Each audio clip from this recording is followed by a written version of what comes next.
Hello everyone and welcome back to another Basics of Art video. Today I'm going over composition, perspective, and lines. 3 of the most important things to learn in art.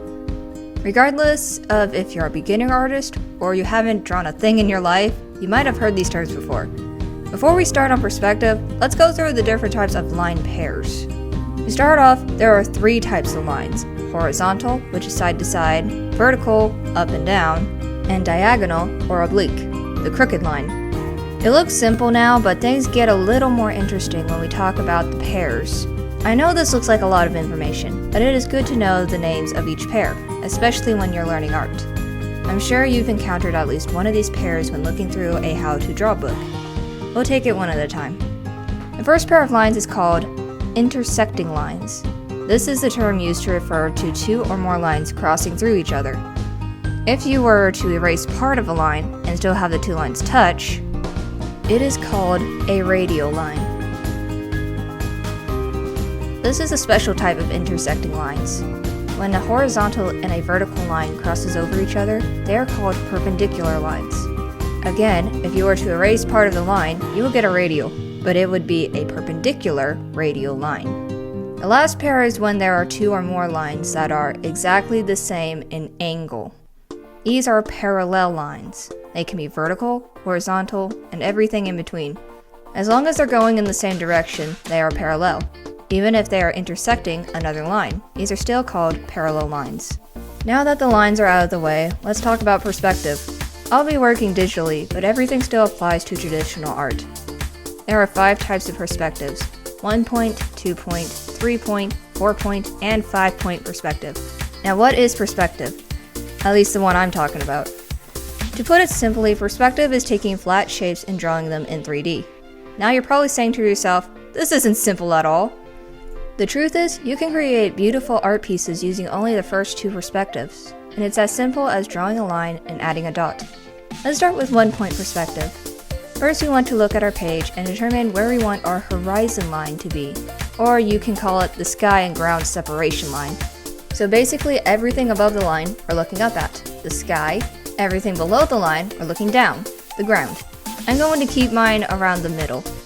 However, you can move the horizon line to any position depending on how dramatic you want the scene to be. Even tilting is an option. Now that we have our horizon line figured out, we can add our point.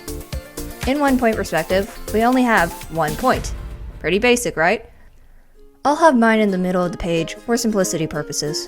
You can place your point anywhere as long as it's on the horizon line. You can't have it floating away somewhere in no man's land. The next step is to draw some shapes. Make sure they are not on top of the point for the first few times you do this. They can be simple squares and triangles, or you can go crazy with stars and circles. If you are a beginner or just starting off your art journey, I recommend only using squares and triangles to start, and then moving on to circles and more complex shapes. Now it's time to connect our shapes to the point.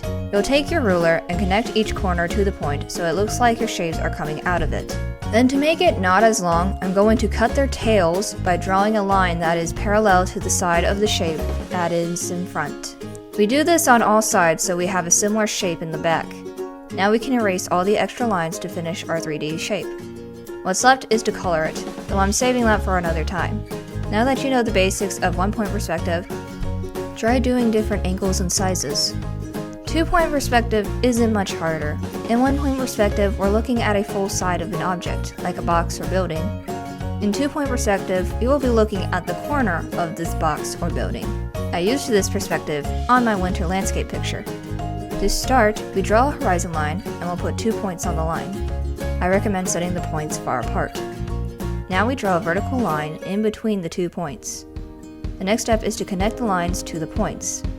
Then we need to cut their tails by adding a couple more vertical lines. To complete the 3D effect, we need to draw lines from those lines to the points. To finish off the box, you can darken the edges and erase the tails. Now you have a box or boxes in 2-point perspective. You can get really creative with just these 2 perspectives. It takes practice, but the results can be amazing. I'll cover the other 3 perspectives later. Composition is a little complicated, especially when it comes to the golden ratio. This is the golden spiral. It is made with the golden ratio, which is the number 1.618. How? Let's take this box and say that its size is an inch by an inch. We take our inch and divide it by 1.618 to get the next box size, 0.618, which we'll call x. So this box is x inches by x inches. Then we'll divide x by the golden ratio again, and we'll get y. We keep going, and you'll see that the boxes will naturally create a spiral. To use this composition, we want to place our focal point, or the most important thing of our picture, where the spiral is the tightest. And what's left of the page is filled up with other elements that follow the rest of the spiral. This is a very advanced composition that even I have never used.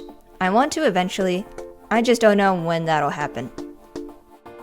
Another composition is the rule of thirds. To make this, we need 2 horizontal lines and 2 vertical lines. Make sure the lines are perpendicular and the squares the lines make are identical. There are a couple ways that you can use this. One is putting your focal point where the lines cross, one of these 4 points. Another is placing your focal point in the center. And the last is putting most, if not all, of your subject within the middle column or row. This is probably the most used composition for its simplicity and versatility. Practice both if you want. Look them up if you need to.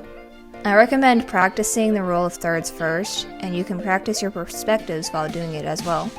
With these basic art fundamentals, you can create amazing art pieces. Go crazy with it.